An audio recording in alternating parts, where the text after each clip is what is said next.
tayong makikitang Harith ia-allow laruin dito ni Kusei. RSG pa mismo ang nagtanggal nung Harith ni Kusei. Respeto din para kay Benny Cutie siguro. Yeah. Kasi nga, isa din yan sa mga pumipili niyan. I think Roger also is Yes. part of Benny Cutie's arsenal. But for sure, ina-expect ko dito yung sinabi ni Brigida, most likely, baka makakuha tayo ng mga utility prayo. Prayo picks. Especially yung Fred rin talaga. Pero bubuksan nga ba yon dito ng RSG? At the same time, isa rin sa mga posible nating makita na pagbabago in terms of draft between these two teams ngayon pa at matapos nating panoorin ang mga matches kahapon ay yung possibility kaya of a Moskov sa gold lane talaga na ipaprioritize din. Pero bago pa yun ay syempre mukhang tutumpak naman tayo doon sa utility priority muna dito ng Liquid Echo. Kinuha na kagad dito ang Fredrin. Pero may nakikita ako dito eh. Usually kapag may Fredrin, kumukuha na kagad ng Barats and Moskov na parang yun yung pinagsasagot nila eh, di ba? Kaya nga priority tayo sa utility. Pagka ganoon talaga, tumpak na yata tayo dito sa kung ano ang gustong mangyari for the early game at least or for the entirety of the game dito ng both teams. Pero doon din pumapasok yung condition na sobrang importante na mapagana nila yung early objectives nila. But if not, kung sino man ang makakakuha talaga ng gold laner dito na mas stable mag-isa na parang kakayanin niya, yun pa mapapasok yung idea na kaya nilang i-trade yung mga bagay-bagay kahit na hindi nila entirely contest yung mga objectives such as the turtle. So, mukhang RSG nga ang magiging masaya-saya sa laning in terms of getting the Moskov. Pero ang bilis ha, ang bilis pumili ng dalawang teams na to. Sinabi mo yung Moskov Brigida nangyari yung sinabi mo na Moskov and nilabas yung signature Sanji Novaria. Alam ko may something dito eh. Ito yung matapang na Novaria. Yung kung may flicker in. Di ba nakaka-relate ka dito? Oo, kasi Novaria goods ako eh. Self-proclaim lang. Self-proclaim lang. Ano masasabi mo dito sa Novaria ni Sanji? Vision. Ang dami mo kasing vision dito eh. Unang-una, yung Star Shatter. Kung di man tumama yung pwede mong patamain doon sa mga damo and magiging magsisiping vision mo. Hindi ka na gagamit ng Asher Echo, pero ngayong kukuha na sila ng Baksha. Uy. Nag-ready ka agad. Oo, medyo nag-iba yata ito. Hindi basta-basta Barats ang magiging sagot dito ni Demon Kite. Instead, it's going to be the Baksha. So, nakikita pa lang natin sa ideya ng Baksha at ng Moskov yung mga potential na rotations, yung bilis at agap na makukuha natin sa RSG. Idadagdagan ko yung bilis dito. Ito yung Baksha together with the Yuzong.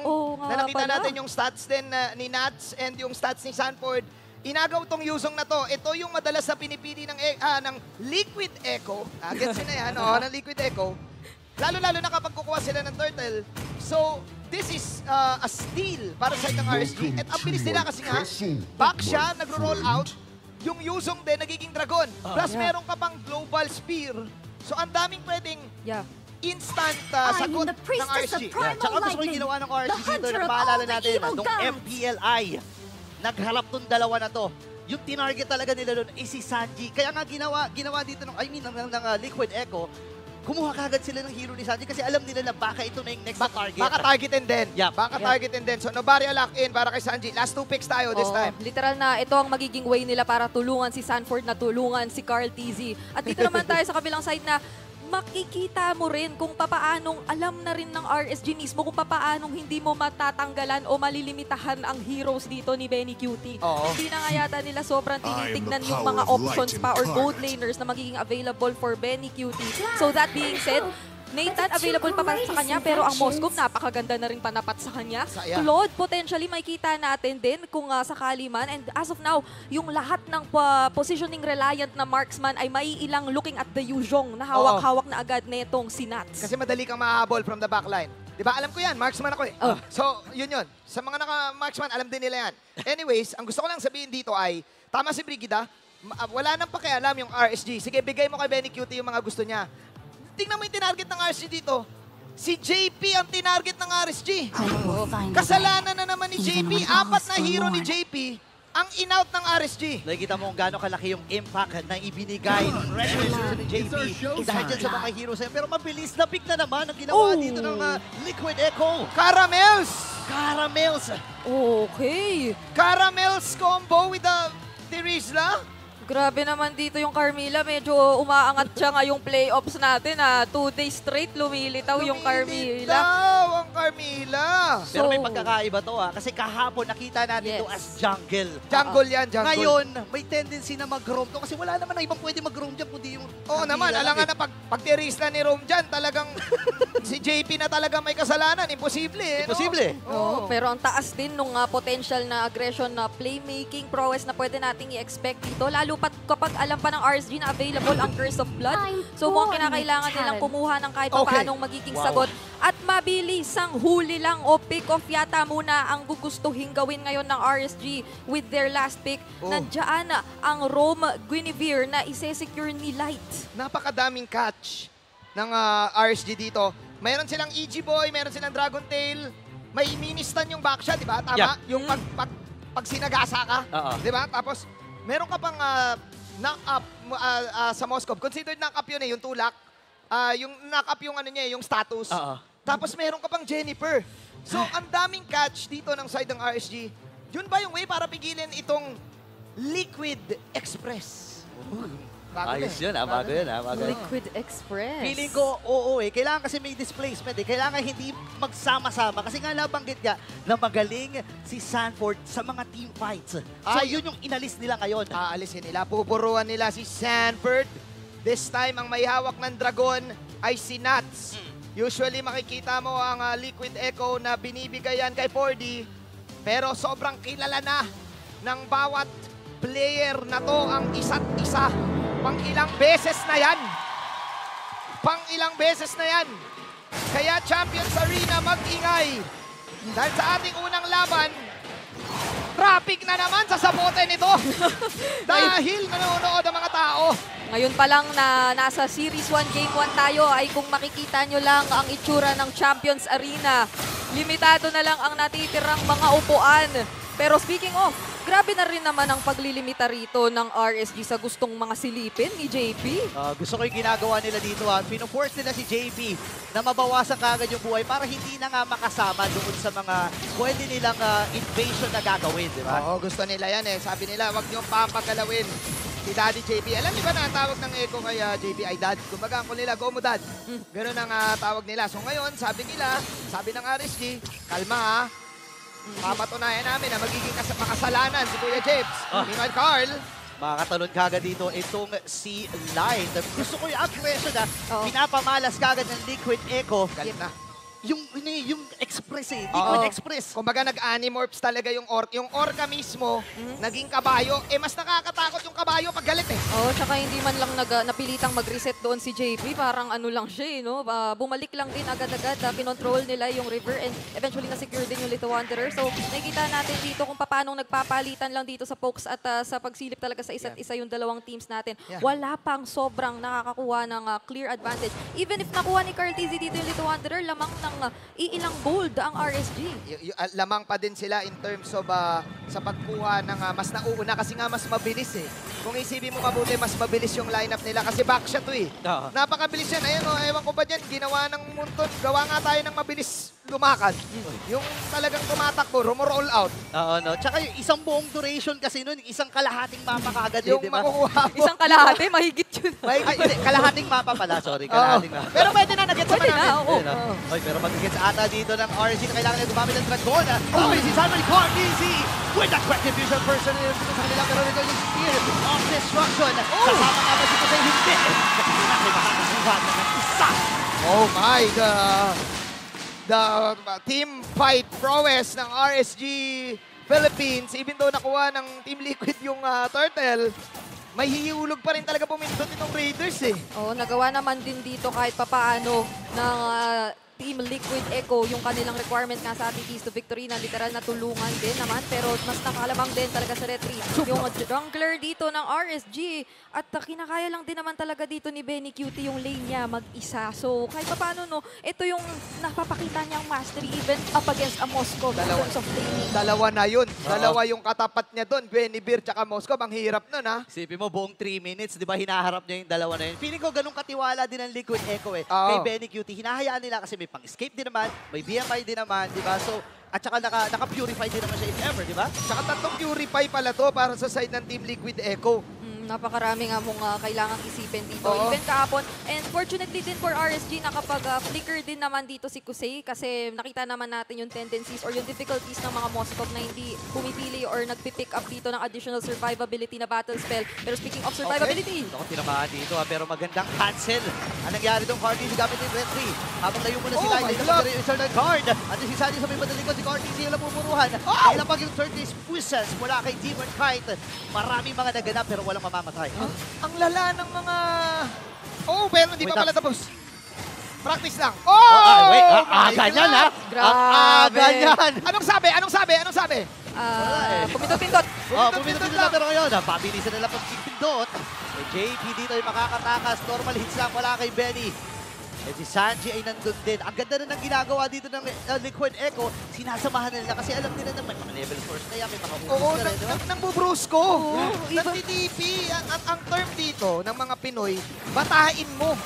Nang babata si Demon Kite dito. Tsaka, nagtatantsahan eh. Nagtatantsahan. Parang yung nakita natin kaninang opportunity sana for Team Liquid Echo na sila naman ang mag-go for the counter initiation dito sa RSG. Hindi rin nila na-commit kasi may mga nakatago lang din sa brushes na naghihintay dun sa opportunity na yon. Namely sina Aqua and yung I think at that moment ay etong si na Demon Kite. So hindi nila sobrang na-commit din yung gusto sana nilang gawing bawi. And RSG ngayon yung medyo nakakakita tayo or nakikitaan talaga natin living up to their composition ng mabilisan at aggressive na mga rotation sa side lanes. Ang pinaka nakikita ko dito yung RSG, team fight talaga eh. Meanwhile, Carl, dito, Papasok, nagamit na rin yung Spirit Destruction. Pero si Demon Kite, ito yung tropang one call away talaga eh. Kaya lang sumisilip-silip siya kung tatawagin. Kailangan naman siya dun sa laban na yun. ang galing din ni Demon kahit laging nandun, no? Biglang na lang parang, alam mo yung parang tinawag si Kuya? Laging nandun sa nangyayaring laban. Ito kailangan natin itong mag-grabs na mabuti. Kasi yung team fight capability ng RSG, in layman's term, kung sabayan pagbigkas, kung Royal Rumble ang gusto mo, dito ka pupunta kasi ang dami nilang stun eh. Ang dami nilang hold. Ngayon, kapag sumusubok yung Team Liquid Echo, laging may counter stun. Counter stun. Wait Ayan, lang. kagaya niyan. Ito na, inisa na agad. 1v4, ladies and gentlemen. Pero may trade ata sila gagawin sa bandang itaas. Kaya lang kasi si Nats to eh. Masyado makunat. Ako ay nandun na kagad. Then, para sa follow-up. Ang ganda ng kuha dito ng RSG sa bottom lane. Teka, di pa tapos. Grabe. Kung sila, papasok dito. JP nagamit na rin yung First Blood. Ngayon si Ako'y mamamatay. Nats versus 2. And nandito na rin at hindi tumama doon yung Spirit Destruction. Pero ang bagyo'y makakuha din. Ang Demon kahit yung maatras. Sabi ni Cody, sabi ko sa'yo, magpahinga ka muna eh. Takamahala naman dito at apat ang members mula sa Liquid Echo. Ang papatumba kay Demon Kai. At doon sumayaw si Mima. Naitabla ng Team Liquid Echo yung kalamangan ng RSG. Yep, wala nang Black Dragon form so mabilisang go lang ito para sa Team Liquid na igang ulit itong XP laner ng RSG which is si Nats and eventually ay secure na naman ang kill. And isa sa mga interesting na nakikita natin dito though for RSG na kahit papaano ay nakita natin sa from Echo ay yung kung papaanong ito yung definition ng ina-activate ang early snowball potential ng Moskov. Siya yung sinasamahan, hindi siya hinahayaan na mag-isa na magsi-split-split lang muna para sa kanila. Literal na gusto nilang na-activate at tulungan din mag-online si Kusei. May sarili silang tulungan. And Mama Pero kasi yung pagiging aggressive ng Team Liquid dito, Ate Bridge, medyo na-overwhelm yung RSG kahit na, Wait! kahit na, Di ka ako matumbas ang inauupuhan ko. buntik ka na eh. Oh, parang ang Team Liquid naman ngayon, naghanap na rin ng sagot. Pero teka lang, Ako, isa'y nakagad RSG na ilabag yung Eternal God. Sanford din doon. Kaya lang go ata dito ang RSG. Liquid Echo sumasabay lang sa alon.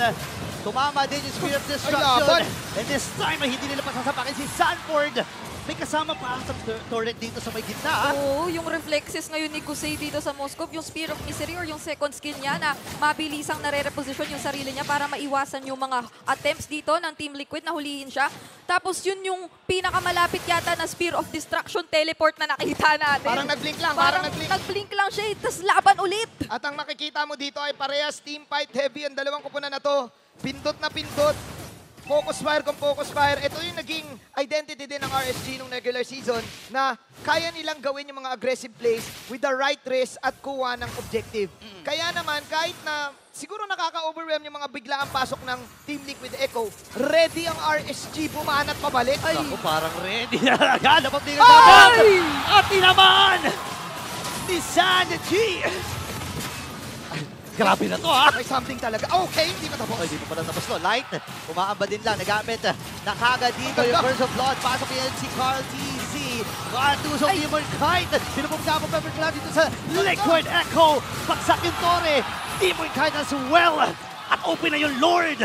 May something talaga sa Novaria ni Sanji. Kung may isa pa tayong in layman's term, team fight pala ang gusto nyo. Eto, Curse of Blood. Ay, oo. Yun ang magiging sagot ngayon ng Team Liquid Echo. Kaya naman makikita na natin yung paunting shift ng RSG na dito na medyo nag-uiisa or nagsasarili si Kusei para makakuha ng trades at limitahan yung pwedeng maging kalamangan in terms of gold ng Team Liquid. At yung mga ganito talaga may something na naman. May something eh. May something talaga kay Sanji eh. Pero yun nga, going back to Brigida's point, yung Curse of Blood, mag-make sense kasi bakit ka nga naman kukuha ng mga setter na papahirapan mo pa yung sarili mo na lalapit ka? Yung Curse of Blood, di ba tutok lang yun? Ayan, dalawa tinamaan. Kagad! And Sandy with a kill! Pasok ni Sanford doon. Ngayon si Carl, nandun yung taunt. Talon muna si Light, kasama pa nila yung level 1 na Lord. Makakabasag nga ba sila? May aura pa ata to, pero si Carl, sabi niya hindi! Patuloy na kagad natin sa base ang RSG! Talon si Nats, habol si Carl, na masyado ata na pala, kailangan pwede dito say, pero wala na silang pakialam. Kahit lumalim pa, Demon Knight pasok din. Black Dragon formula kay Nats. Pero titigil muna dito ang alon ng Liquid. 4.3k lead para sa Team Liquid Echo. Sobrang hapde nitong JP Curse of Blood na to na pinupunto ni Brigida. Ang daling mag-setup, ngayon ko lang na-realize. Parang siya yung pinaka-pwedeng maging taga-simula ngayon for Team Liquid na pwede pang sundan ng iba pang nakaka-overwhelm na skills such as yung flicker, penalty zone na nakita natin from Sanford. And kung hindi man yun yung naipong damage na rito ni Benny Cutie, yung blazing duet niya, hindi pa natin sobrang nakikita. At si Sanji na naka-lightning truncheon and blood wings na rin. So ma-i-imagine mo na yung karagdagan pang lipat ng damage from the Curse of Blood together with the lightning truncheon na bounce. So napakaraming kumokonektang damage dito kapag nahanap nila ang RSG na magkakakumpol. And yun sana yung gustong gawin ng RSG kanina pa. And kasi yung lineup ng RSG, kailangan talaga magkumpul-kumpul kasi team fight heavy nga sila eh.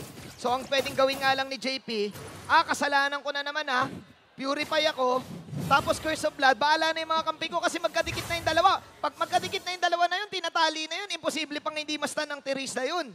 So kailangan maging ready yung RSG dito. Tsaka hindi rin biro, 50% yung damage na nabibigay mula doon sa inflict ng damage. 50% kalahati. 50% plus may slow pa yun. Na-calculate mo yun. Na-calculate ko kagad. Para ka palang si Sanford. Yung alam mo naman, math calculator. genius yan eh.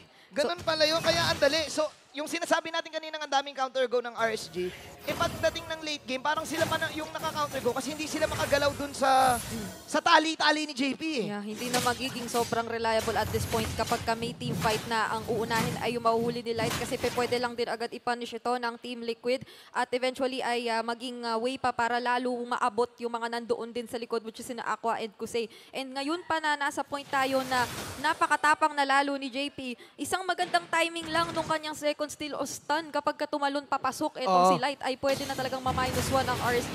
So, crucial to na may objective pa na paparating. At I think kailangan maging ready yung RSG doon kasi kahit bawat isa sa kanila ay pwede mabigyan. Speaking of nabibigyan, ang pansin ko dito, si Aqua ang binibigyan ng Team Liquid. Tatlong beses na siyang namatay dito. And yun kasi yung mga counter-engage na usually nakikita natin, Eternal Guard, Pag-disinfect. Disinfect, yun na yun. Kaso nga, napipilitan siyang lumapit pag kailangan niya mag-disinfect nung Eternal Guard. Napipilitan siya lumapit and nahuhuli siya nung floral. Ayan na. Ayan na, huhulihin nata dito sila. Pero may talon pa naman yan. May magic missile. May recall. Ayan na. Sabi ni Cartihi, sabi ko na sa'yo eh. pahinga ka muna saglit eh. Ginagano ni Carly, oh. Pero Okay, kasi wait. nga, sabi ni Demon Demon Kite, Kite, saglit ka ha. Oh. Di ba may interview din si Demon Kite? Sabi niya, babalik ako at dudurugin ko sila. Oo. Ayun. Dudurugin ko sila. Grabe yung palitan, no? Game 1 pa lang eh. Pero ang dami ng recall. Bulsil, gamit kagad. Sanji na yung Astral Echo. Ngayon, kinamaan si Light! Ano na yung turn guard? Pag-disengage na, pero ngayon Demon Kite mamatay. Story na nga ba mag-iipon na dito ng Liquid Echo. Hindi tumama yung Square Destruction. Habang si Narsai nandun, Knock-up is there. Pero wala nang pakialam. Ang Liquid Echo, ang alon ng Liquid ay mananalanta sa Game 1.